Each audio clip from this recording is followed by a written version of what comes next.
Alright guys, welcome back. We are here with another episode of some RC Junkyard.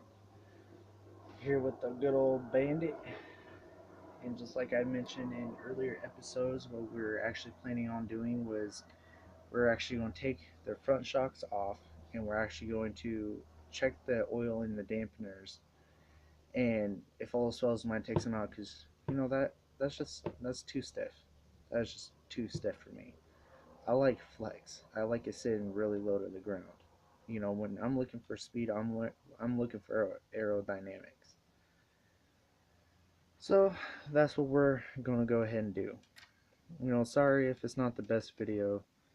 This is actually my 5th video today. Let's see the review of this car, part 1 and part 2, I've done today. The unboxing of the SEX transmission for the rat truck, I've unboxed that today, and trying to remake episode 1 of this channel. I explain in a couple of videos of what went on there. I'll grab the good old magnet tray. But yeah, so you know, it's not always just about fanciness. You know, how good can your videos be? How good is your equipment for your your videos? My channel, it's all for realism. This is straight out realistic of working on your hobby. I am broke. I am disabled. I am, I'm fighting for a job. I'm going to school. You know, I have a whole lot more things on my plate right now than trying to figure out how I'm going to dump hundreds and hundreds of dollars into an RC car. It's just something I'm just grabbing to help hold it up right now. Nothing really fancy, nothing special. Okay, so the plastic shocks, or I can tell you that. It does sound like there's fluid in there. I don't know if you guys can hear that. Alright. God, I keep kicking my stand. I am so sorry, guys. Crappy videoing today. Every channel. Okay, so you have this back part here. Now, let me go ahead and turn the camera so I can show you guys a little easier. Okay, so you have this little dampener that slides onto the shaft of the shock and sits down on the eyelid, and then it holds your spring in. That's how you take your springs out. Now, I don't know if experienced hobbyists are watching this show.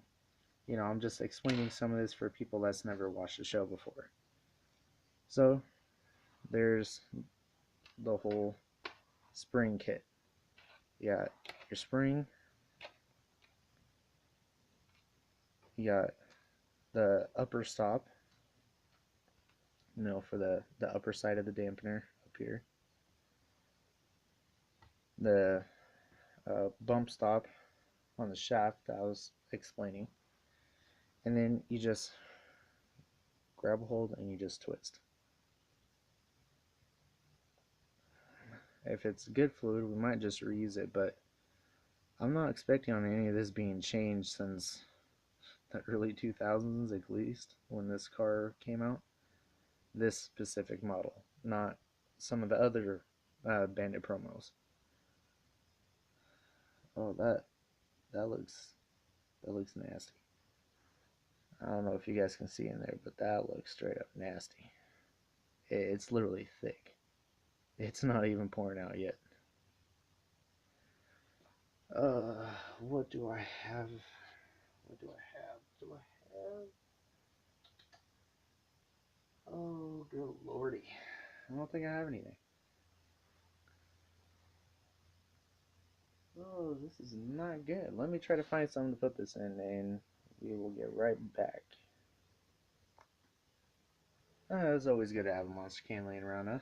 So we're just gonna dump that nastiness out of there. We'll buy some new weighted fuel or shock oil later. Not fuel. On a car, man. real one anyways. Doesn't take fuel. It's not nitro, so. Like I mentioned earlier, I do have spacers I could put into if I don't like how loose it's going to be, but it was just way too thick in the front. I was not liking that at all. So I'm going to go ahead and actually let's just set that out. Let's put the top back on. And the threads aren't straight for how old it is. I'm really surprised it wasn't leaking. None of the seals were bad. You know, I'll give it the Traxxas for that. They made a pretty good one. Alright, see, now it's not as thick. Goes down a whole lot easier. Now we're just going to put the spring kit back on. Let's get this out of the shot. Alright, so we're going to put on the right way here. Put the up stop on. Oh, and it falls off. So you put the upper stop on. I'll do it this way. Take your spring. Now you'll put your spring over your dampener. And you'll compress it. Now you're going to put the bottom bump stop on. That holds down onto the shaft there, if you can see it. You just line the spring up, and there you go. Oh, that's actually still pretty stiff. I think that might be good with just no fluid at all. Alright, now you're just going to insert your screws. On this one, there's only... Here, let's put you back towards the car. Sorry for the crappy angling today, guys. Honestly, I'm not really putting that much attention into it right now, to be honest with you. So, I have two little holes down here on the A-arm. One for closer, for more stiffer suspension, and one for further aside for less suspension, or softer. So we're going to go with the softer, try to drop her down to the ground more. And now we'll screw her back up.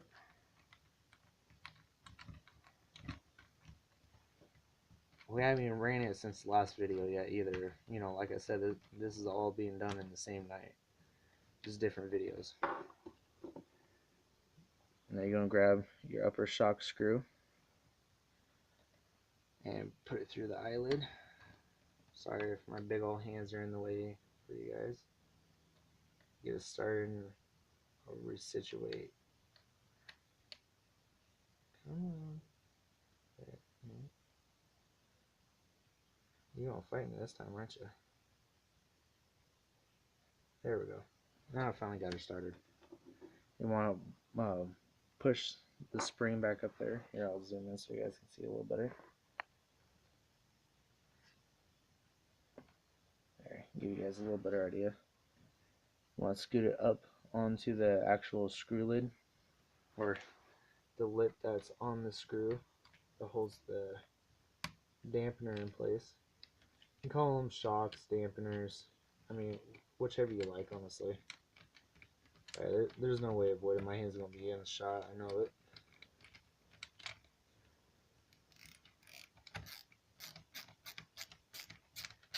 It is a ratchet screwdriver, just in case you guys are wondering. Okay, it's a Husky, just in case everyone was wondering what it is. Alright, let me do that. Oh yeah, a lot better flex just on that one side. I'll move it to the other side. Now we're going to do the passenger side. Just because I know my hands are going to be in view, I'm going to go ahead and do this one off camera for you guys. Alright, so I got that side all done. A lot better. Yes, it is actually bottoming out. Yes, I actually do want to like that. I mean, it's got good reflex still. I mean, all the way through. I haven't done the back yet, but I mean, the back is pretty darn soft. I mean, I don't know if you guys can tell that, but I mean, there's not much clearance there. There's maybe about I'll say about a half an inch in the rear, and that is with the battery in it. It's got a 1500 milliha shark. Let me show you guys there. That is actually an original battery out of the same year Bandit. So right now it has 100% all original electronics. Everything about it is original.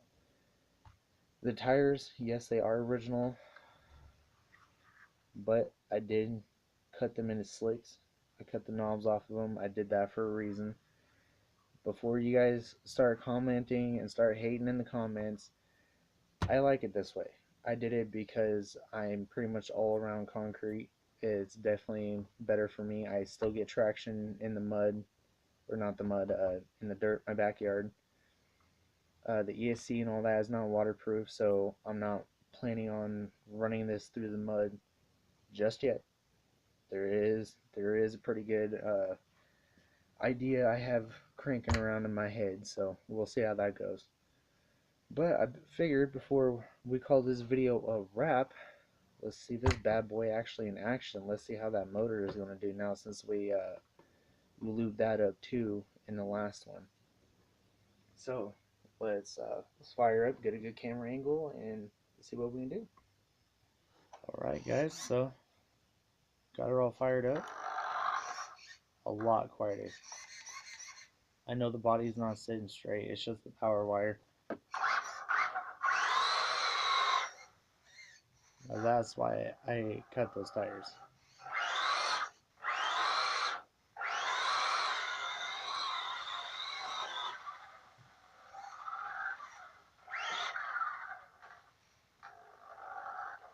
I know it's not the best visual, like I said, this is on my tablet, but you know, I'm doing the best I can. That's what this show is for. So yes, it is low quality. I do understand that, and I apologize for that. But here you guys have it. It's an all original Traxxas Bandit promo. Couple of mods, not much. All original electronics. Even a little bit of glitchiness from a worn out battery. Hold on, let me take care of it. That's a little bit better. I must have had a little interference from the tablet. Yep, that's exactly what it is. It is also running a battery is just as old as the car is, actually. It's about 12 years old now. All original battery, the whole nine. It even has the original servo still in it. And if you do ask me, that works pretty damn good. It's not speedy fast, but when you're driving, it's a lot faster. And that's what it is, interference from the tablet. It's AM FM radio system from way back when, the old school TQ. I don't know if you guys can see that there, bad lighting, but it's the old original TQ from it. So yeah, we're gonna call this one about a wraps. Still trying to bring this battery fully back to life. It's only 1500, but I mean it's getting there. The 1800 still has a little bit more power. But alright guys, stay tuned for the next episode, and I am calling it a night. Talk to you guys later.